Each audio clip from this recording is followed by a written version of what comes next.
গ্রামে রামপাল নামের একজন ডিম বিক্রেতা নিজের স্ত্রী আর ছেলে মেয়ের সাথে থাকত। রামপালের বিরাট বড় ফার্ম ছিল। ও ট্রাকে ডিম ভর্তি করে দোকানদারদের কাছে নিয়ে যেত আর ভালো দামে বিক্রি করত। নাও শ্যাম দাস, 1000 টাকা হয়েছে তোমার। রামপাল, তোমার ছেলে মেয়েরা কেমন আছে? আমি শুনেছি তুমি তোমার ছেলে মেয়েকে কোথায় চুরি করে এনেছিলে। বাচ্চাদের আমি চুরি করিনি, আমি ওদের পেয়েছিলাম। আমার বাচ্চাদের নিয়ে তোমার কি যায় আসে? টাকা দাও, আমার দেরি হয়ে যাচ্ছে। রামপাল যখন বাড়িতে এলো তখন তার ছেলে অর্জুন রামপালকে বলল, বাবা, আজকে ডিম কত টাকায় বিক্রি হলো? আজ পুরো 5000 টাকার ডিম বিক্রি করেছি বাবা। বাবা, আমার জন্য একটা মোটরসাইকেল কিনে দেবে? বাবা, অর্জুনকে যদি তুমি মোটরসাইকেল দিচ্ছ তাহলে আমাকে একটা স্কুটি দিয়ে দাও না। আচ্ছা ঠিক আছে, তোমাদের দুজনকেই কিনে দেবো। কালকে আমি রাকেশের কাছে যাই, ও মোটরসাইকেল এজেন্সিতে কাজ করে। রামপাল পরের দিন যখন জঙ্গলের রাস্তা দিয়ে রাকেশের বাড়ি যাচ্ছিল তখন ও রাস্তায় কতগুলো ডিম পড়ে থাকতে দেখে। আরে, এই ডিমগুলো রাস্তায় কোথা থেকে এলো? রামপাল একটা ডিম তুলে নেয়, কিন্তু ডিমটা হাত থেকে পড়ে যায় আর ভেঙে যায়। ডিম থেকে বিষাক্ত ধোঁয়া বেরোচ্ছিল আর রামপালের চারদিকে ছড়িয়ে যায়। একটা প্রেগনেন্ট পেতনি কাঁদতে কাঁদতে ওখানে আসে আর রামপালকে চাবুক দিয়ে মারতে থাকে।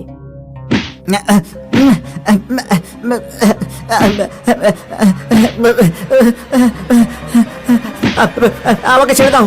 তো তুমি কে? আমাকে আমাকে ছেড়ে দাও। ছাড়বো না তোকে আমি। অন্যদিক থেকে রাকেশ আসছিল। ও দেখলো রামপাল কারোর সাথে কথা বলছে, কিন্তু আশেপাশে কেউ ছিল না। আরে রামপাল ভাই, কি হয়েছে? একা একা কার সঙ্গে কথা বলছো? আর এই আশেপাশেও তো কাউকে দেখছি না। ওই ওই ওই ওই পেতনি, তুমি পেতনি দেখতে পাচ্ছ না নাকি? কোথায় পেতনি? আমি তো কোনো পেতনি দেখতে পাচ্ছি না। রাকেশ রামপালকে নিজের বাড়িতে নিয়ে যায়। রাকেশ, আমি তোমার বাড়িতেই আসছিলাম। যখন এই রাস্তা দিয়ে আসছিলাম একটা আত্মা আমাকে ধরে ফেলে। তাহলে এই ব্যাপার আমি একজন তান্ত্রিককে জানি, ওর নাম্বার নিয়ে নাও, প্রয়োজন হলে ওকে ডেকে নিও। এবার বলো, বাড়িতে কি জন্য এসেছো? রামপাল রাকেশের সাথে কথা বলার পর বাড়িতে ফিরে এলো। সেই রাতে ও খুব চিন্তায় ছিল। কি হয়েছে? আবার আজ ওই ঘটনাটাই ঘটেছে। হ্যাঁ হ্যাঁ, ওই প্রেতনিটা আমার পেছনেই পড়ে আছে। জানি না ও আমার কাছে কি চায়। ওই রাতে রামপাল আর ওর স্ত্রী যখন ঘুমোচ্ছিল হঠাৎ ওদের উপর ডিম পড়তে শুরু করলো। এটা আবার কি হচ্ছে?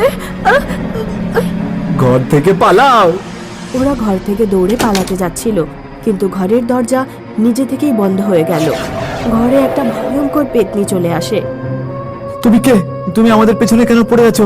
আমরা তোমার কি ক্ষতি করেছি? তুমি আমার সব কিছু কেড়ে নিয়েছো 16 বছর আগে। হঠাৎ অর্জুন আর পূজা দরজা খুলে দেয়। কি হয়েছে মা আর বাবা? ঘরে এতগুলো ডিম কে ছড়িয়ে দিল? আর তোমরা এত ভয় বা পাচ্ছ কেন? কিছু হয়নি বাবা, তোমরা গিয়ে শুয়ে পড়ো। অর্জুন আর পূজা গিয়ে শুয়ে পড়ে, কিন্তু রামপাল আর ওর স্ত্রীর সারা রাত ঘুম হলো না।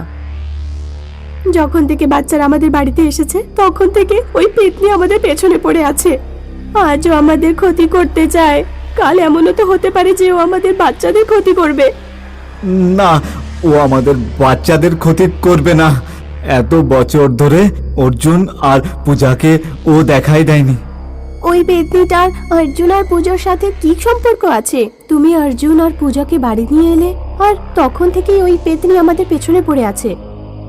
তুমি অর্জুন আর পূজার সাথে পেতনিটাকে এক করো না। ওদের সাথে পেতনিটার কোনো সম্পর্ক নেই। এটা একটা কাকতালীয় ব্যাপার হতে পারে যে অর্জুন আর পূজাকে ঘরে নিয়ে আসার সাথে সাথে পেতনিটাও পেছন পেছন চলে এসেছিল। তখনই হঠাৎ ঘরের ভেতর থেকে অর্জুন আর পূজার চিৎকারের আওয়াজ শোনা যায়। মা, বাবা, বাঁচাও! রামপাল আর স্ত্রী দৌড়ে ভেতরে যায়।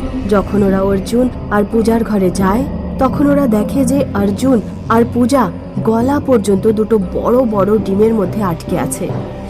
মা, বাবা, একটা বিরাট বড় পেতনি এসেছিল।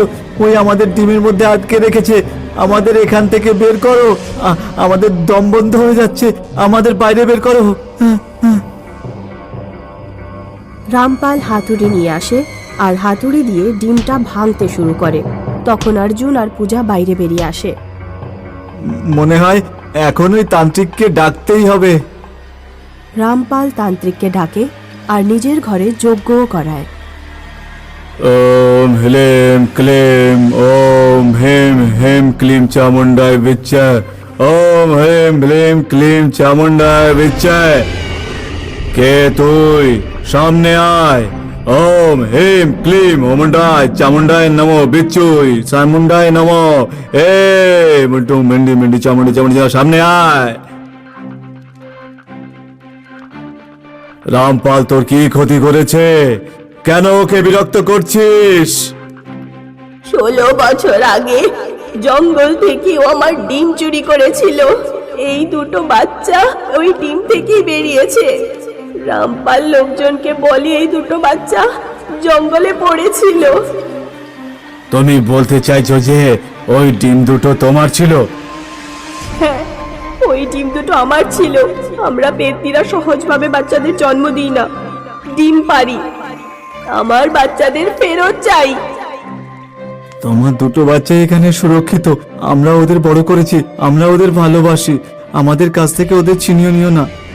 আমি আমার মা আর বাবার সাথে থাকতে চাই। আর আমিও। ঠিক আছে বাচ্চারা, তোমরা যখন মানুষের মধ্যে থেকে খুশি আছো তাহলে আমি আর কি করব।